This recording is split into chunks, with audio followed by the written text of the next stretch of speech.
Welcome back, everybody. Let's take a quick look into our next literary period here, which is the early 17th century.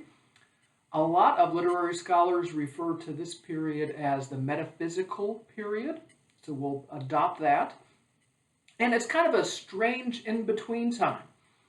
We have the Renaissance kind of still going on, slowly ebbing and tapering off.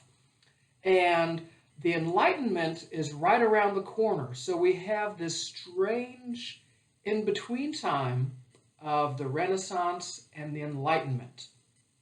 The early 17th century, again, we'll be referring to it as the Metaphysical Period.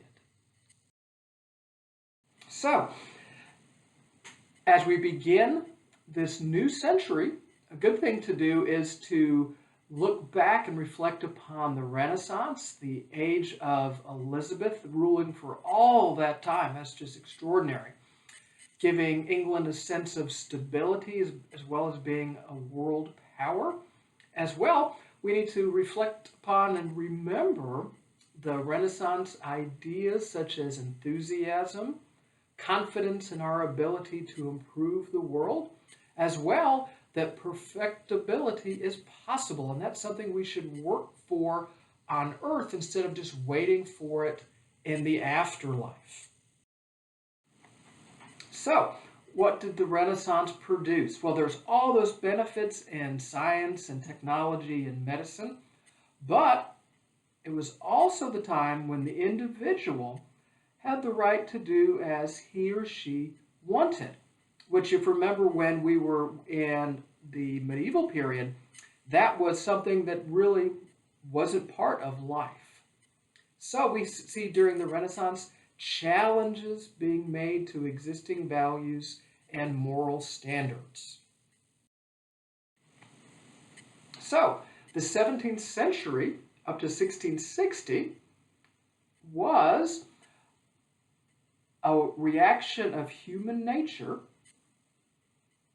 weary yet full of joy and excitement, falling prey to melancholy and fear, as well as a reaction against exuberance and a development toward a sense of restraint, meaning dignity and classical tastes.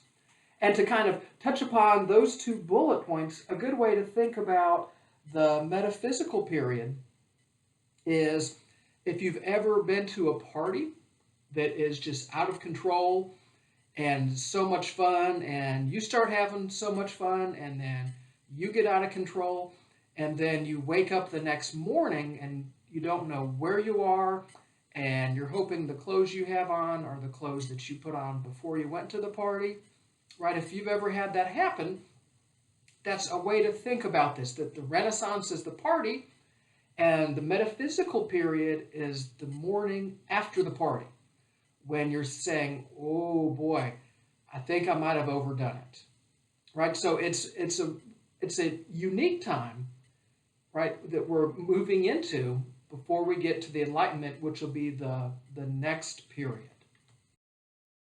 So we see here King James. He's the first Stuart king. And in case you're curious, yes, this is the King James who had the King James Bible written. And with King James taking power, England moves away from stability and peace that characterized the reign of Elizabeth into conflict. King James claimed the divine right of kings. In other words, he viewed himself as God's vicar on earth, and if you went against the word of the king, you were going against the will of God. But Parliament was trying to limit his power. King James limited religious freedoms, and this set into motion a conflict between the Church of England, that he was the leader of, and its reformers, who are the Puritans. Yeah, so in case you're curious, is that the same Puritans who came and settled America? Yes, and this is why the Puritans left England to come to America, because they wanted religious freedoms, And King James said no. So, this is King Charles, who's the son of King James. When King James died, his son, Charles I, assumed power, and things got worse. He was even stricter than his father on religious and political matters. So, as a result of this, the reformers, the Puritans, joined forces with Parliament. Riots broke out. England during this time was very unsettled. And they forced Charles I to abdicate the throne, to surrender his power. Then they arrested him, put him on trial, and chopped his head off. Wow. This is a big deal, everybody, that you're able to get the king to step down from the throne, give up power, try him, and then chop his head off. Wow. This is a very unique time that's going on. So what comes out of this is the Commonwealth. What happens is that Cromwell, who was the leader of the military, established a Commonwealth. Commonwealth at this time there's no monarchy, right? The royals are pretty much out of power at this time, and there's very little centralized power.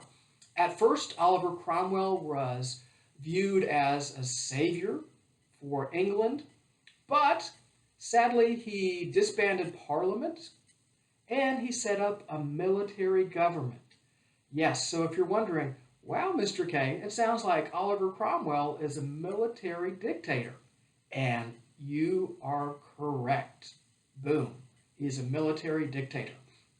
So, England during this time, we have something incredible happening, right? All of this turmoil in government, the king having his head chopped off, and a military dictatorship coming into force. So we'll continue talking about the metaphysical period in the next lecture.